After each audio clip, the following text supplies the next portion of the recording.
Now this is an IoT conference, so I suspect I should probably mention a few things about IoT. Why not?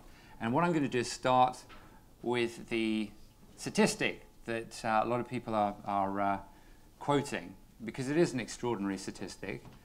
There are going to be 50 billion connected devices on the planet by the year 2020. Now that's pretty extraordinary. In my book, in terms of the definition, it's pretty straightforward. If it's connected, it counts. So that can be all those gadgets, home monitoring gadgets, smart meters, thermostats, and so on that you have in your home. They're connected. They count. Smart gadgets, accessories, they're commonly called. So smart umbrellas, smart wallets. They come with GPS tracking, so they don't get lost or stolen. They're connected via Bluetooth. They're part of the Internet of Things. Smartwatches, fitness trackers. Again, all that data is being stored and shared online. It's all part of the Internet of Things. All the way through to high-value industrial assets, wind turbines, aircraft, power stations. If they're remotely controlled and monitored, again, they're part of the industrial Internet of Things, which we'll talk about in a moment. Autonomous land, sea, and air vehicles. Again, we'll talk about drones. I guess a remote-controlled drone is not technically connected. Doesn't really count. If it's an autonomous drone, that's where things are heading. It's part of the IoT.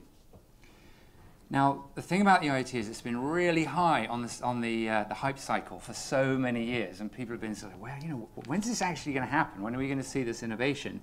And really, it's because 3 and 4G is a great technology for connecting people to people and people to things, but it sucks when it comes to connecting machines to machines, particularly if they're in a remote location. They're too expensive, they're too power hungry. Machines can't head over to a power plug and plug in. They're stuck in a field somewhere or out in the North Atlantic Ocean.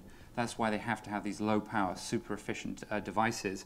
And that they're called essentially low power WANs, wide area networks. And they're being deployed right now, and that means that the Internet of Things is now doable. It's possible. You will be hearing a lot about LPWANs and M2M, and I'm not going to continue talking about them because there are people in this room who know they know what they're talking about. So essentially, I'm not a domain expert in that area. If there's one thing I feel compelled to communicate today, is that there really is a tsunami of innovation that's heading our way. Web 3.0 is going to make 1.0 look trivial. And I don't know how many remember the impact, the social and technological impact of Web 1.0, but compared to that, Web 3.0 is going to be substantially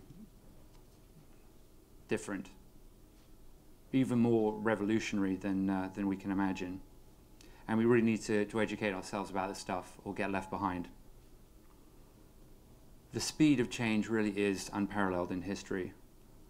This perfect storm of innovation that's heading our way will affect our homes, our businesses, and many different industry sectors. And that's because we'll have unlimited, low-cost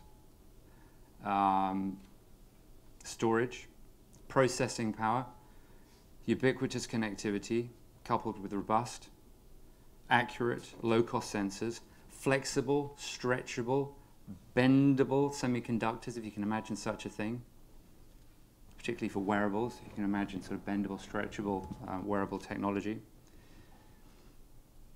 Self-healing materials, energy harvesting materials. Jack, in the back of the room somewhere, he's involved with that stuff. That's extraordinary.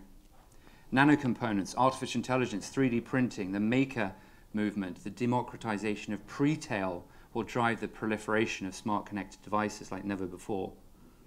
And I'm personally fascinated by connected technology, but like many people, I'm kind of struggling to understand where it's all heading, which is why I decided a couple of years ago really to investigate, explore, and start blogging about all this stuff. And that's really the reason why I organized this event today. And the other thing about the IoT is it's forcing hardware experts and domain experts and software domain experts to collaborate out of necessity. And those two groups of people don't tend, or haven't tended to hang out with each other throughout history. So you've got engineers, architects, material scientists, product designers, suddenly having to seek out app developers, software engineers, cybersecurity experts, big data analysts. And that coming together, hardware and software, again, is really the thing that's driving the Internet of Things out of necessity. And that to me is absolutely fascinating. And in, I suppose, some small way to illustrate that point, one of the reasons why I organized this hardware hackathon today is because exactly that process is happening with graduates and postgraduates in Edinburgh Uni, where the engineering school, who know about electronics and 3D printing and fabricating and building tangible products, are having to seek out guys in informatics who don't know anything about hardware, but they know how to write apps and code and all that sort of stuff. And so the teams that we'll see today competing in the hardware hackathon have come together, again, out of necessity, because they need each other's complementary skills. And it's going to be interesting to see how that works, because this is an experiment that's happening right here today. The hardware hackathon actually kicked off yesterday. The teams are, 5 teams, have been working on their projects. And they are going to present what they've been working on now, briefly. And then they'll go off next door and head over to their makeshift maker labs. And they'll come back at 5 p.m. sharp to present their prototypes in front of a panel of judges. And an award will be given to the winner.